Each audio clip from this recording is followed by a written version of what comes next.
Hello friends, मेरा नाम है अमित खट्टर और हम कर रहे हैं NX12। आज का हमारा जो टॉपिक्स है वो है लेयर्स। जब हम कोई भी कंपोनेंट है हमारा, जिसमें जैसे ये एक असेंबली है छोटी सी।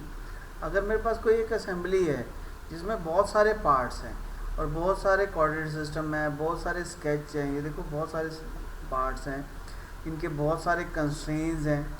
उसके इनको यूज़ करने के लिए हमारे कुछ स्केच भी यूज़ हुए होंगे, कुछ इसमें डेटा प्लेन्स भी हैं, तो बहुत सारी चीज़ें हैं।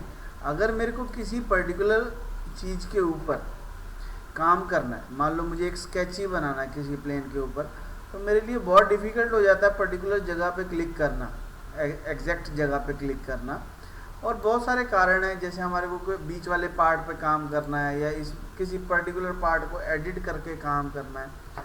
तो जब बहुत सारी चीज़ें होंगी, जब हमारे पास सरफेस भी होगी, जब हमारे पास कर्व भी होगी, जब हमारे पास स्केच भी होगा, प्लेन्स भी होंगे, डेटम प्लेन्स भी होंगे, कोऑर्डिनेट सिस्टम भी होंगे, तो बहुत मुश्किल हो जाता है किसी चीज़ को हैंडल करना। तो उसके लिए NX में हमारे पास बहुत ही अच्छी ऑप्शंस है लेयर्स की। तो आज हम वही देखेंगे कि लेयर्स को यूज़ कैसे करते हैं, लेयर्स को का काम क्या है NX के अंदर, उसमें कैटेगरीज कौन कौन सी है, मूव लेयर कैसे कर सकते हैं, कॉपी लेयर कैसे कर सकते हैं, इनविजिबल विजिबल लेयर्स कैसे कर सकते हैं, सिलेक्टेबल अनसिलेक्टेबल लेयर्स कैसे कर सकते हैं, वर्क लेयर क्या है और उसको यूज़ कैसे करते हैं, और किसी मॉडल को शो हाइड करना हो तो हम कैसे कर सकते हैं। ठीक है, तो पूरी कंप्लीट वीडियो देखेंगे तो ये सारा कुछ समझ में आ जाएगा। हम डिटेल वीडियो थोड़ी सी लंबी ज़रूर हो सकती है, पर हम सब कुछ क्लियर कर देना चाहते हैं आज लेयर्स के बारे में, ताकि हमारे को सब कुछ समझ में आ जाए कि NX के अंदर लेयर्स यूज़ कैसे करनी है। ठीक है, तो सबसे पहली चीज़ जो है, हमारे को लेयर्स नज़र कहाँ आएंगी, तो लेयर्स हमें नज़र आएंगी व्यू में। हमारे पास यहाँ पे ऑप्शन आती है लेयर सेटिंग, Ctrl+L शॉर्टकट की है।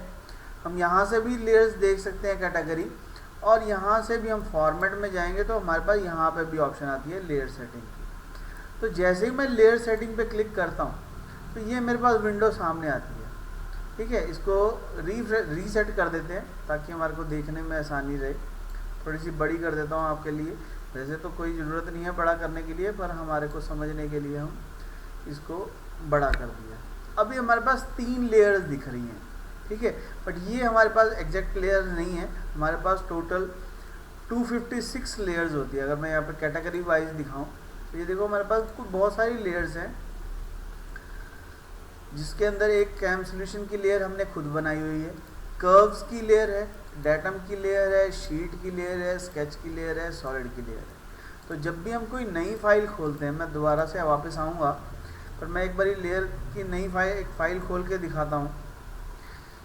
जब भी हम नई फाइल में जाते हैं तो हमारे पास ये कुछ लेयर्स ऑटोमेटिकली बनी होती हैं। अब ये जो मेरा कोऑर्डिनेट सिस्टम में प्लेन्स हैं और ये कोऑर्डिनेट सिस्टम है, ये कहाँ है, ये लेयर नंबर 61 के अंदर है। अब ये 61 के अंदर क्यों है, ठीक है, ये 1 नंबर लेयर में क्यों नहीं है वो देखते हैं। क्योंकि यहाँ पे हमारे पास देखो लेयर कैटेगरी है। अगर मैं इसकी इंफॉर्मेशन में जाऊँगा तो ये हमारे को पूरी लेयर्स दिखाता है कि हमारे पास टोटल लेयर्स कितनी है। ये देखो टोटल लेयर्स जो है हमारे पास 256 लेयर्स हैं, जिसमें हमारे पास 3 और या 6 डिफ़ॉल्ट लेयर्स हैं। एक ऑल है, curves, datum, sheet, sketch, solid. तो इन्होंने डिवाइड कैसे कर रखा है, देखो 1 से लेके 10 तक पहली लेयर हमारी वर्किंग लेयर है। ठीक है, 1 से लेके 10 तक जो है हमारी सॉलिड है, उसके बाद शीट है 20 तक, उसके बाद स्केच है 40 तक, उसके बाद कर्व्स है 60 तक, 60 के बाद 61 के बाद हमारे डेटम शुरू हो जाते हैं, डेटम प्लेन्स जिसको कहते हैं, और 80 के बाद हमारी खाली लेयर्स पड़ी। तो यानी हमारे पास 256 जगहें हैं ऐसी जहाँ पे मैं अपने पार्ट्स को डिवाइड करके रख सकता हूँ। यानी कि जब भी कर्व्स बनानी हो तो कर्व्स में रखो, डेटम बनाने हो तो डेटम में रखो, शीट बनानी हो तो शीट्स में रखो, शीट मतलब सरफेस, स्केच बनाना हो तो स्केच में रखो, और सॉलिड बनाना हो तो सॉलिड में रखो। तो बेसिकली बाय डिफ़ॉल्ट कुछ लेयर्स हमारे को लेयर्स की कैटेगरी बना के दी गई है। ठीक है, तो हम क्या कर सकते हैं, इन कैटेगरी को यूज़ कर सकते हैं अपने डेटम्स को रखने के लिए, अपने सरफेस को रखने के लिए, अपने पार्ट को रखने के लिए, और अपने सरफेसेस को रखने के लिए, ताकि हम इजीली यूज़ कर सकें। अब यूज़ कैसे कर सकते हैं, या देखो, या नई कैटेगरी कैसे बनानी है। ये तो डिफ़ॉल्ट कैटेगरी आ रही है मेरे पास, ठीक है, मैंने यहाँ कैटेगरी डिस्प्ले की है। जैसे ये कैम सोल्यूशन की बनाई है, ये कैसे बनेगी, तो यहाँ पे ऑप्शन है ऐड कैटेगरी। तो मैंने इसको बोला कि मेरे पास एक न्यू नाम से मैं एक न्यू लेयर रख देता हूँ, इसका नाम, मुझे एक न्यू लेयर बनानी है, ठीक है। तो जहाँ से मैंने यहाँ पे लिखा तो एक न्यू लेयर बन गई। अब इसका काम क्या होगा वो भी मैं बताऊंगा, ठीक है। अब ये न्यू लेयर जो है क्रिएट हो चुकी है, ठीक है। तो अभी ये खाली है, अभी देखो यहाँ पे कोई वैल्यू नहीं आ रही, तो ये खाली है। अभी ये डेटम्स जो है 61 में है, सॉलिड जो है यहाँ पे है, ठीक है। अभी इसके अंदर कोई हमने लेयर डाली नहीं है, तो वो कॉपी करके डालेंगे, मूव करके डालेंगे, वो देखते हैं कैसे डालना है। पर उससे पहले देखो यहाँ पे हमारे पास नज़र आ रहा है 1 नंबर जो लेयर है वो वर्किंग लेयर है। ये देखो यहाँ पे भी हमारे पास लिखा हुआ है 1 नंबर, तो 1 नंबर वर्किंग लेयर है। अब मैं अगर 2 कर दूँ तो ये देखो यहाँ पे मैं हटा के दिखाता हूँ, यहाँ से हम खोल लेते हैं। अब देखो 2 नंबर वर्किंग लेयर हो गई। अगर मैं यहाँ पे 3 कर दूँ तो 3 नंबर लेयर हुई। अगर मैं यहाँ पे लिख दूँ 1 नंबर तो 1 नंबर वर्क लेयर हो जाती है, ठीक है। अगर मैं किसी और के डबल क्लिक कर देता हूँ तो वो एक वर्किंग लेयर बन जाती है। तो अगर किसी भी कर्व पे आपको किसी भी लेयर को एक्टिव करना है तो उसके ऊपर डबल क्लिक कर दो, ठीक है। तो जो लेयर के ऊपर हम डबल क्लिक कर देंगे वो लेयर एक्टिव हो जाएगी।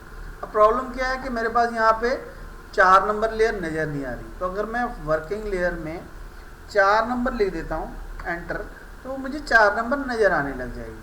अगर मान लो मैं 44 लिख देता हूँ तो मुझे 44 नंबर लेयर नज़र आने लग जाएगी, जहाँ पे भी वो होएगी। ये देखो, ठीक है। तो ये 44 लेयर जो है कर्व्स के अंदर है। तो यानी बहुत आसान है, आपको ये याद रखना है कि हमारी लेयर की कैटेगरी कहाँ से कहाँ तक क्या चीज़ है। अब जैसे मुझे कर्व बनानी है तो मैं 44 कर दूंगा, जब मुझे सॉलिड बनाना है तो मैं यहाँ 3 कर दूंगा, 3 नहीं चाहिए तो मैं यहाँ पे लिख भी सकता हूँ, 5 नंबर लिख दूंगा।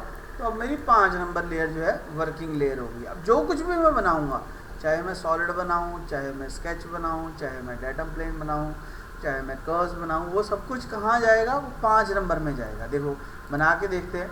अब मैंने क्या किया, एक स्केच बनाया, किसी भी प्लेन को ले लिया। तो देखो अभी कितना डिफ़िकल्ट हो रहा है मेरे लिए प्लेन सेलेक्ट करना, ठीक है। तो चलो जाओ, जो भी आ गया उस पर हम बना लेते हैं। एक सिंपल एक सर्कल बना लेता हूँ मैं साइड में, ताकि हमारे को नज़र आए। सिर्फ एग्जांपल के तौर पे बना रहा हूँ कि ये लेयर कहाँ पे बना है, 5 नंबर पे। तो मैं इसको एक्सट्रूड भी कर लेता हूँ, ठीक है। तो ये चीज़ अब कहाँ गई है, तो हम लेयर सेटिंग में जाएंगे, दोबारा से Ctrl+L भी कर सकते हैं, लेयर सेटिंग में भी जा सकते हैं। तो ये देखो ये 5 नंबर जो है लेयर में 4 चीज़ें आ गई, ठीक है। अगर 3 नंबर पे चले जाएंगे तो 3 नज़र आने लग जाएगा, 2 नंबर पे चले जाएंगे तो 2 एक्टिव हो जाएगा। जो लेयर हमारे को चाहिए वो देख सकते हैं। पर अब हमारे को फ़ायदा क्या हुआ 5 नंबर में बनाने का, फ़ायदा ये हुआ कि अगर मैं सबको बंद कर दूँ तो ये ऑन रह जाता है। क्यों ऑन रह जाता है, क्योंकि ये वर्किंग लेयर है, ठीक है। अगर मैं सबको ऑन कर देता हूँ तो ऑन हो जाएंगे। अगर मैं किसी पर्टिकुलर को बंद करना चाहता हूँ तो मैं किसी पर्टिकुलर को बंद कर सकता हूँ। अगर मुझे सिर्फ डेटम बंद करनी है तो मैं डेटम बंद कर सकता हूँ। एक तरीके से हाइड हो गई है, इनविजिबल हो गई, ठीक है। सिर्फ ये हाइड हुए हैं, हमारे को दिखना बंद हो गए, पर ये हैं यहाँ पे, ठीक है। अभी एक और चीज़ समझने वाली है कि यही चीज़ तो मैं यहाँ से भी कर सकता था, हाइड। अगर किसी भी पार्ट के ऊपर मैं राइट क्लिक कर दूँ और यहाँ पे कर दूँ हाइड, यहाँ पे शो हाइड की ऑप्शन आती है, हाइड, तो ये हाइड हो जाता है। देखो बट यहाँ से सिंबल बदल गया। तो ये फ़ायदा है, एक इसको फ़ायदा भी मान सकते हैं और नुकसान भी मान सकते हैं कि मैंने पार्ट को हाइड नहीं किया, बट मैंने लेयर में जाके किसी पर्टिकुलर पार्ट को मैंने हाइड कर दिया। अब यहाँ पे मुझे ये राइट कवर नज़र आ रहा है, पर यहाँ पे मुझे राइट कवर नज़र नहीं आ रहा, ठीक है। तो अगर हम नहीं चाहते किसी को कोई पार्ट दिखाना तो हम लेयर में भी जाके बंद कर सकते हैं, कहने का मतलब ये है। अब ये तो दिखना ना दिखने वाली बात थी। सेकंड चीज़ है विजिबल ओनली। ये एक बहुत नई ऑप्शन है, विजिबल ओनली। मैं ये चाहता हूँ कि ये पार्ट मुझे नज़र तो आता रहे पर मैं इसको सेलेक्ट ना कर पाऊँ। क्यों ना कर पाऊँ? क्योंकि मुझे अंदर वाला पार्ट सेलेक्ट करना है, मुझे ये वाला पार्ट सेलेक्ट नहीं करना। मैं जब भी प्लेन लेना चाहता हूँ इस पार्ट पे लेना चाहता हूँ, इस पे नहीं लेना चाहता। पर मैं जब स्केच कमांड लेके इस प्लेन पे आऊँगा तो वो इसको सेलेक्ट करने लग जाएगा। ठीक है, तो हम क्या करेंगे, ये वाली लेयर को, ये जो हमारा 2 नंबर है, इसको कर देंगे विजिबल ओनली। 5 नंबर को हमारा वर्किंग लेयर है, 2 नंबर को हमने विजिबल ओनली कर दिया। ठीक है, तो इसको कर दो क्लोज। अब फ़ायदा क्या हुआ इसका, देखो ये दिख तो रहा है पर सिलेक्ट नहीं हो रहा। देखो अगर मैं सारे को भी सिलेक्ट करूँगा तो वो वाला पार्ट सिलेक्ट नहीं होगा जिसको मैंने विजिबल ओनली किया। तो वो सिर्फ विजिबल ओनली है, वो सिर्फ हम उसको देख सकते हैं, हम उसको यूज़ नहीं कर सकते। तो ये लेयर्स का बहुत ज़बरदस्त फ़ायदा है कि अगर मुझे कोई पार्ट सिर्फ देखना है, मुझे डाटम यूज़ नहीं करने, मुझे सिर्फ 5 नंबर पे काम करना है, पर मुझे ये डाटम देखना है। ठीक है, तो मैं इनको विजिबल ओनली करके क्लोज कर दूंगा। तो अब सेलेक्ट करेंगे तो देखो वही सेलेक्ट हो रहा है, बाकी कुछ सेलेक्ट नहीं हो रहा। ठीक है, तो ये बहुत काम की चीज़ है जब आपको काम करना होगा। मान लो मेरे को इस पार्ट पे काम करना है, ठीक है, यहाँ से हम सेलेक्ट कर सकते हैं। ठीक है, अब मुझे इसको, ये जो पार्ट है आउटपुट शाफ्ट, इसके ऊपर काम करना है। ठीक है, या हमारे को ये राइट कवर के ऊपर काम करना है। तो हम क्या करेंगे, लेयर सेटिंग में जाएंगे, सबको ऑन कर देंगे और 2 नंबर को डबल क्लिक करके वर्किंग लेयर बना देंगे और बाकी सबको डिस्प्ले ओनली कर देंगे। ठीक है, तो ये सिर्फ नज़र आएंगे। अब मैं चाहे आंखें बंद करके भी एक्सट्रूड कमांड लूँगा, तो अगर मुझे स्केच बनाना है तो मैं इसी फेस को सिलेक्ट कर पाऊँगा, या 2 नंबर में जो चीज़ है उसी को सिलेक्ट कर पाऊँगा। अभी देखो डाटम सिलेक्ट होने लग गया। तो हम क्या करते हैं, कोई टेंशन वाली बात नहीं है, हम लेयर में जाएंगे और डाटम्स को भी वो कर देंगे बंद। ठीक है, अब मुझे डाटम देखने ही नहीं है, तो हम क्या कर सकते हैं, इनको बंद ही कर दो, ना होंगे ना वो यूज़ कर पाएंगे। अब 2 नंबर वर्किंग लेयर है और अब मुझे एक्सट्रूड करना है। एक्सट्रूड क्या करना है, स्केच करना है। तो स्केच किस पार्ट पे करना है, वर्किंग पार्ट या entire assembly. Tyre assembly select कर लेता हूँ। ये देखो यहाँ से एंटायर असेंबली सिलेक्ट होने लगा। अगर यहाँ पे work on with in work part only, तो जो हमने लेयर वर्क पार्ट की है उसी पे सिलेक्ट करना है मेरे को। तो ये उसी के ऊपर काम होना शुरू हो जाएगा। ठीक है, तो जो कुछ भी होगा वो उसी लेयर के अंदर होगा। समझ में आई बात? अब बात है कि मुझे कोई पर्टिकुलर, ये जो सॉलिड है मुझे किसी पर्टिकुलर लेयर के अंदर डालना है। अब हमारे पास लेयर की कैटेगरी में अगर मैं जाऊंगा, व्यू के अंदर लेयर कैटेगरी में गया तो यहाँ पे हमारी ऑल लेयर्स हैं। ठीक है, डाटम को मैं सिर्फ हाइड कर रहा हूँ। अब मुझे ये जो 5 नंबर वाला पार्ट है इसको डालना है, मान लो अपनी न्यू लेयर के अंदर। तो मैं क्या करूँगा, तो मैं जाऊँगा मूव लेयर के अंदर जाऊँगा, अपने पार्ट को सेलेक्ट करूँगा, ओके। अब किस लेयर में डालना है, मुझे लेयर की कैटेगरी बतानी है। जो हाईलाइटेड पार्ट है उसको किस लेयर में डालना है हमारे को। तो मैंने कहा जी मुझे न्यू लेयर में डालना है।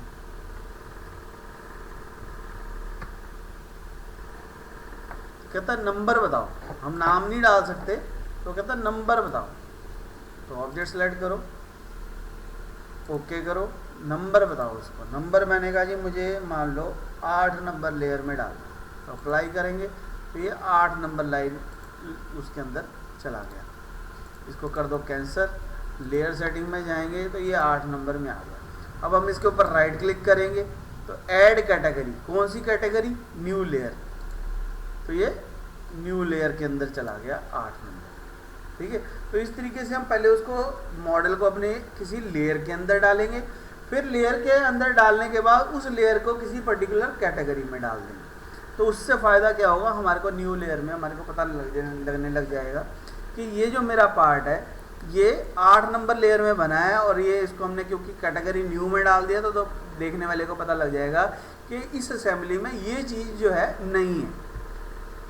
ठीक है, तो अब सिलेक्टेबल भी हो गया, हमारे को मूव करना भी आ गया। एक और बड़ी अच्छी चीज़ है, यहाँ पे देखो कैटेगरी फिल्टर है। अगर मैं यहाँ पे कैपिटल N लिखता हूँ, ठीक है, कैपिटल N लिख के स्टार लगा देता हूँ इसके आगे, तो देखो यहाँ पे हमारे को यहाँ पे कैटेगरी डिस्प्ले में यहाँ पे N लिख के स्टार लगा दिया और एंटर दबाया तो सिर्फ न्यू लेयर नज़र आ रही है। अगर मैं यहाँ पे S लिख दूँ तो S से जितनी भी शुरू होती हैं वो सब नज़र आने लग जाएंगी। अगर मैं S की जगह C लिख दूँ, कैपिटल C और उसके बाद स्टार, उसके बाद एंटर, तो कर्व्स नज़र आने लगी। अगर मैं स्मॉल c लिख देता हूँ, स्टार और एंटर, यानी ये केस सेंसिटिव भी है, छोटा अक्षर लिखा या बड़ा अक्षर लिखा वो चीज़ भी मैटर करेगी कि हमारी जो लेयर किसके अंदर जा रही है। ठीक है, तो हम पर्टिकुलर अगर हमने बहुत सारी, क्योंकि 256 लेयर्स हैं, ठीक है, अब आपको कौन सी को देखना है तो वो चीज़ के लिए हमारे को दिक्कत हो सकती है, तो इसलिए इन्होंने फ़िल्टर लगा रखा है। तो हम यहाँ से सेलेक्ट लेयर बाय रेंज, अब मैंने कहा जी मुझे 5 से लेके 12 तक सेलेक्ट करनी है। पहले हम यहाँ से कैटेगरी दिखा देते हैं। अब यहाँ पे मैंने कहा जी 2 नंबर है, मैंने कहा जी मुझे 5 नंबर लेयर सेलेक्ट करनी है, तो ये 5 पे पहुँच जाएगा। अगर मुझे 8 नंबर सेलेक्ट करनी है तो ये 8 पे पहुँच जाएगा। अगर मैंने कहा 1 नंबर सेलेक्ट करनी है तो ये 1 पे चला जाएगा। तो हम लेयर से सेलेक्ट कर सकते हैं, वो उसकी भी रेंज हमारे पास है। ठीक है, तो मैंने इसको बोला कि मेरे को 1 to 5 सेलेक्ट करनी है, तो ये 1 to 5 जितनी भी लेयर्स होंगी वो सारी सेलेक्ट कर देगा। ठीक है, तो बहुत आसान तरीका है लेयर्स के अकॉर्डिंग हमारे को सेलेक्ट करने का। अब एक और भी ऑप्शन होती है, यहाँ पे हमने विजिबल देख ली, हमने इनविजिबल देख ली, हमने इसके ऊपर राइट क्लिक करके ये भी देखा कि हम विजिबल ओनली भी कर सकते हैं, इनविजिबल ओनली भी कर सकते हैं। ठीक है, या इसको हम बोल सकते हैं सिलेक्टेबल करनी है या नहीं सिलेक्टेबल करनी। हम किसी भी पर्टिकुलर, जैसे हमारे पास यहाँ पे न्यू लेयर है या हमारे पास डेटम्स हैं, शीट्स हैं, हम किसी भी लेयर को राइट क्लिक करेंगे तो यहाँ से डिलीट कर सकते हैं। तो डिलीट करेंगे तो हमारा सॉलिड नहीं डिलीट हुआ, क्योंकि हमने सिर्फ कैटेगरी डिलीट की है। हम किसी पर्टिकुलर लेयर को भी डिलीट कर सकते हैं और या किसी पर्टिकुलर कैटेगरी में, न्यू कैटेगरी में भी डाल सकते हैं। अब जो 8 नंबर में बना हुआ है, मेरे को इसकी कॉपी चाहिए, तो मैंने कहा जी इसकी कॉपी बना दो। ऑब्जेक्ट सेलेक्ट कर लो पहले, ओके, तो इसकी कॉपी कहाँ गई वो देखना पड़ेगा हमारे को। ये देखो यहाँ पे 2 आ गया। ठीक है, तो 8 नंबर के अंदर अब 2 हैं पार्ट, वो लेयर कॉपी हो गई उसके अंदर। ठीक है, तो इसको हम मूव करके किसी और के अंदर डाल सकते हैं। या एक और चीज़ मैं दिखाता हूँ बहुत काम की, कि मान लो मैं लेयर नंबर चला गया 11 के अंदर। ठीक है, अब 11 नंबर लेयर जो है वो मेरी सरफेस के लिए, अब 11 नंबर लेयर वर्किंग है, तो मैं एक कमांड होती है यहाँ पे एक्सट्रैक्ट की। तो एक्सट्रैक्ट ज्योमेट्री जब मैं करता हूँ तो मुझे क्या करना है, सरफेस एक्सट्रैक्ट, फेस एक्सट्रैक्ट करना है। तो फेस कौन सी का एक्सट्रैक्ट करना है, तो यहाँ पे लेयर कैटेगरी में ही हमारे को जाना पड़ेगा। कंट्रोल L करता हूँ मैं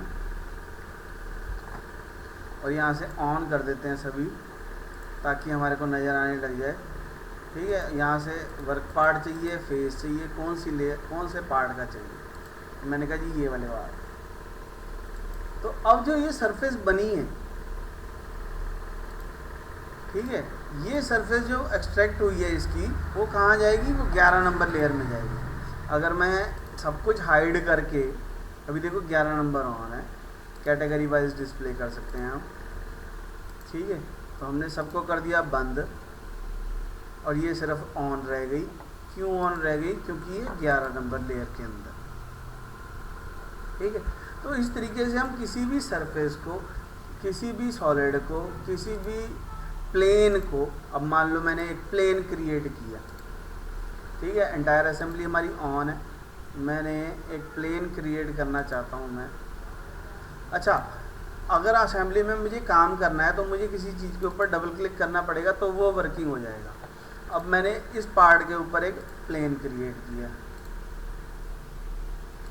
सिंपल प्लेन क्रिएट करते हैं, ओके, ठीक है, और इसको ऑन कर देते हैं। अब ये जो प्लेन है ये इस पार्ट के अंदर है, ठीक है, तो इस प्लेन के अंदर है, पर अगर मैं असेंबली ऑन करके लेयर्स दिखाऊं तो ये डेटम के अंदर आ गया। अगर मैं डेटम प्लेन, अभी नहीं गया ये, तो हम इस प्लेन को डेटम के अंदर भी डाल सकते हैं, पर क्योंकि ये असेंबली है तो इस वजह से ये नहीं जा रहा, तो हमारे को असेंबली के अंदर एक प्लेन क्रिएट करना पड़ेगा।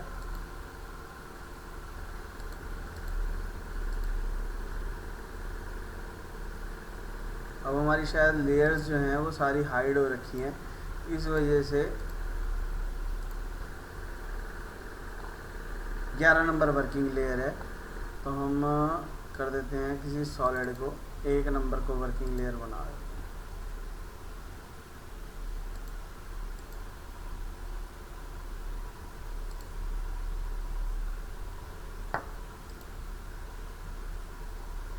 हमारे को एक पार्ट तो बताना ही पड़ेगा कि किस पार्ट के अंदर मुझे काम करना है। तो पार्ट बताया हमने, प्लेन क्रिएट किया, या कोऑर्डिनेट सिस्टम ही बना लेते हैं, एक कोऑर्डिनेट सिस्टम क्रिएट किया यहाँ पर, ठीक है, ओके ओके। अब इस कोऑर्डिनेट सिस्टम को मुझे मूव करना है, तो मैं जाऊंगा फॉर्मेट में, move layer, coordinate system select किया, ओके। किस लेयर में जाना है, मुझे जाना है 62 के अंदर, अप्लाई। तो ये जो कोऑर्डिनेट सिस्टम है 62 के अंदर चला गया, ठीक है। वापस से असेंबली को एक्टिव कर लो। अब जब भी मुझे वो कोऑर्डिनेट सिस्टम चाहिए होगा तो मैं क्या करूँगा, अपने व्यू में जाऊँगा, लेयर सेटिंग में जाऊँगा और बाकी सबको हाइड कर दो, ठीक है, और डेटम में जाओ 62 ऑन कर लो। शीट को भी मैं 62 को वर्किंग करके, इसको जो लेयर वर्किंग होगी उसको हम हाइड वगैरह नहीं कर सकते। अब ये मेरा कोऑर्डिनेट सिस्टम जो है 62 नंबर में है और इसको मैं एक्टिव कर लिया। अब मैं इसके ऊपर बहुत ही आराम से काम कर सकता हूँ। तो अब मुझे ये टेंशन नहीं है कि मेरा ये कहाँ बन रहा है, कैसे बन रहा है, बीच में मेरे को और कोई पार्ट तंग नहीं कर रहा कि तंग कर रहा है, ठीक है। तो ये ऑटोमेटिकली वहीं बन रहा है उसके अकॉर्डिंग, हमारा पार्ट के अकॉर्डिंग। जब भी दिल करे हम अपने लेयर्स को ऑन कर सकते हैं, ठीक है। तो ये उसके अकॉर्डिंग ही हमारा काम करेगा, ठीक है। मेरे ख्याल से लेयर्स समझ में आ चुकी होंगी कि हम लेयर्स को कैसे यूज़ कर सकते हैं, फ़ायदा क्या है इसका, कैसे कैसे हम मूव कर सकते हैं, कैसे हम देख सकते हैं। थोड़ा सा तुम्हारे को इसकी प्रैक्टिस करनी पड़ेगी। तो वीडियो देखने का बेस्ट तरीका क्या होता है कि जैसे जैसे मैं यहाँ पे कर रहा हूँ वैसे वैसे अगर आप करोगे तो आपको बहुत इजीली समझ में आ जाएगा कि इस लेयर्स को हम कैसे यूज़ कर सकते हैं, ठीक है। मेरे हिसाब से तो वीडियो काफ़ी अच्छी बन गई है। अगर आपको पसंद आई है और आपको सारी ऑप्शंस के बारे में क्लियर हो गया है कि हम क्या क्या ऑप्शंस यूज़ कर सकते हैं लेयर्स के अंदर, ठीक है, तो वीडियो को लाइक ज़रूर करना है, चैनल को भी सब्सक्राइब करना है। और अगर आप हमारे चैनल को सपोर्ट करते हैं तो और चाहते हैं कि हम और ज़्यादा अच्छी वीडियो बनाएं, तो उसके लिए टाइम, मनी, माइंड सब कुछ लगता होता है। तो आप प्लीज़ हमारे चैनल को ज्वाइन करो ताकि हम और भी अच्छी वीडियोस जो है बना सकते हैं। अगर आपको ये पार्ट चाहिए तो आप मेरे को मेल कर दो, व्हाट्सएप पे भेज दो या कुछ भी आप कर सकते हो ताकि मैं आपको ये पार्ट भेज सकूं। फ़ोटो ज़रूर खींच के भेजना और कमेंट बॉक्स में अपना नाम ज़रूर लिखना है जो भी लोग वीडियो कंप्लीट देख रहे हैं, ताकि मैं उनकी ज़्यादा से ज़्यादा हेल्प कर सकूं। Thank you.